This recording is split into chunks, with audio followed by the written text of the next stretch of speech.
अस्सलाम वालेकुम नाज़रीन, आपका मेज़बान अब्दुर्रहमान उर्दू टाइम्स यूके में आप सब लोगों की खिदमत में हाजिर है। और रमज़ान मुबारक के बाबरकत महीने में रमज़ान ट्रांसमिशन का आप हिस्सा बने हुए हैं, जहां हम दीगर मसाइल के ऊपर बात कर रहे हैं। वहां हम एक बड़े ही सेंसिटिव इशू को आज लेकर आप सब लोगों की खिदमत में हाजिर हुए हैं और हम चाहते हैं कि आलिम दीन मुफ्ती अब्दुल कवी साहब जो कि इस ट्रांसमिशन में हमारा हिस्सा हैं, हम उनसे इस मौजू के ऊपर भी ज़रूर बात करें। आज का हमारा मौजू है हम बिस्तरी के ऊपर।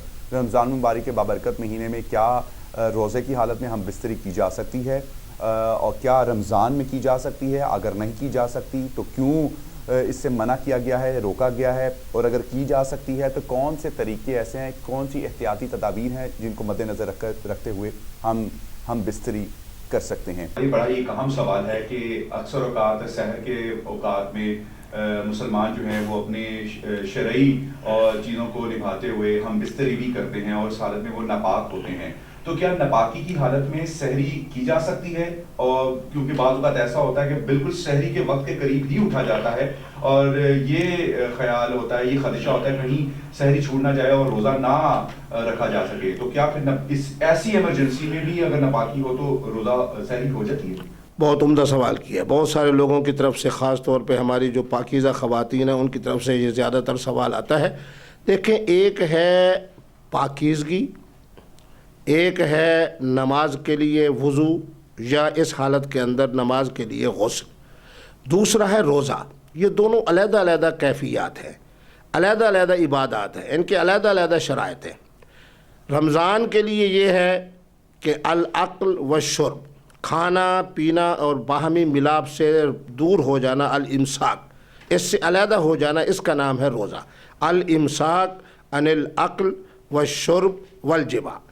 अब इस कैफियत के अंदर एक आदमी ने शरीयत के मुताबिक मियाँ और बीवी को अल्लाह ने जो सहूलत दी है और जो उसके सुकून का ज़रिया बनाया है, इस सुकून के ज़रिए के साथ ही अब उसके बाद खाना पीना उसने शुरू कर दिया, लेकिन गुस्ल नहीं कर सका तो कोई हर्ज नहीं।